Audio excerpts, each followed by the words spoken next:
Hey, Matt from Better Music, and we're here with Jimmy the Human Hocking, Screaming Jets, the Angels. Nice to be here. Excellent. We're going to be talking about the new Vox range of amplifiers. This is a great new product from Vox. It's got a bunch of cool features, all analog. It does have a digital effects circuit in it, but an all analog circuit amplifier with 12AX7s in the front and the back, and an almost infinite amount of tweaking that you can do to really tailor a authentic valve sound.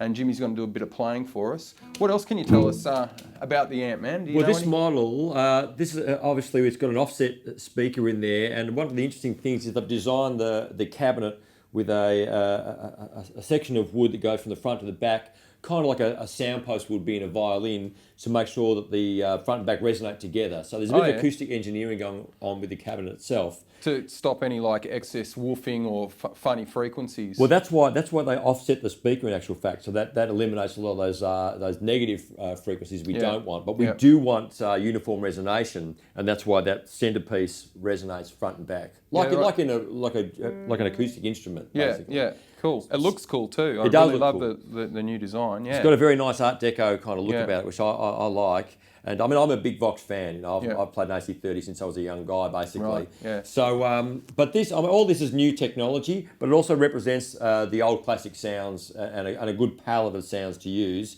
And this particular one, I think the two larger models, the 60 and the 30, which is this one, they have two separate channels. So you can actually, at the front end of the channel, there's an amp selector where you can go through, which is, like clean, crunch sounds, dirty sounds, high gain sounds. Yeah.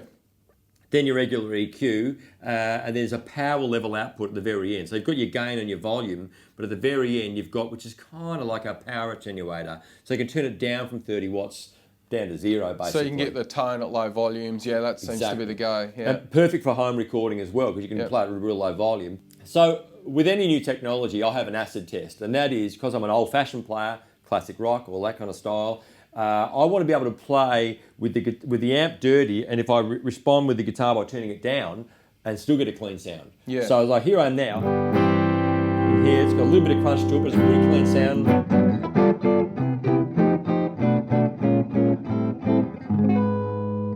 But I've actually got it.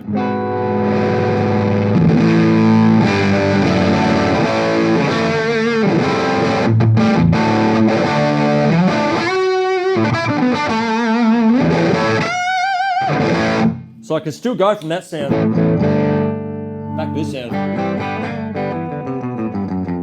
Yeah, so you get the responsive of a traditional valve amplifier. That's right. And that's kind of the test, or anything which got a digital section or anything like that for me, is often they can't do that because they're kind of working with a different kind of technology. Yeah. So I'm satisfied, I mean, we've got two channels here anyway, so I can go from that, dirty sound, hit the foot switch,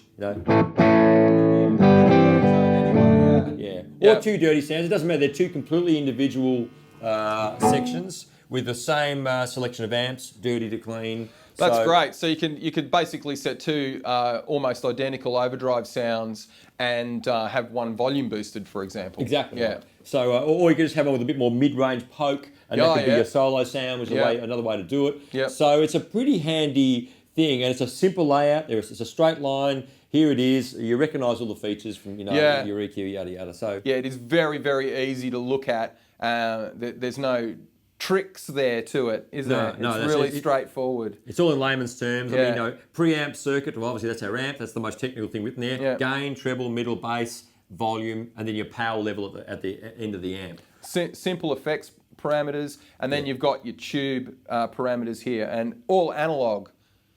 Sounds pretty cool, man. It does sound good, and I think that people who have that sort of valve bias going on, and I was one of these guys for a long time. Oh yeah, sure. We all are. We've all been there, right? So, but then I just started, as I was coming up through the ranks and playing a lot more, I started to read, more and more about guys like B.B. King, for example, and he recorded not with a valve amp. All those famous B.B. King records, he uses this transistor amp that he used to use, and the more I started reading about that, I'm thinking, well, wait a minute, maybe there's more to do with the player, the response, the cabinet, the way you mic it, all the rest of it, Yeah. But I think we've got, bogged down in that idea a little bit. And of course now, the new technologies that are coming out are very convincing tones. Yes, absolutely. Yeah. So, I mean, this one can go all the way to high gain. So even my classic rock tone, which I've dialed up. If I crank it up even more,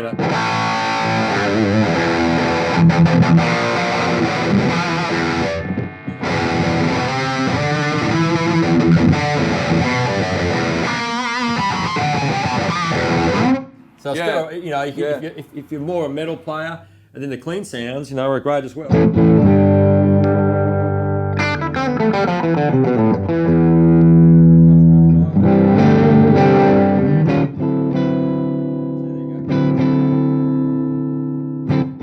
And you can control the gain in as well, just like you do a regular amp.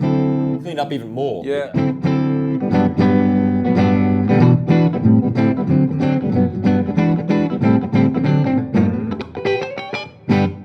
So it's great. pretty well versed. Yeah.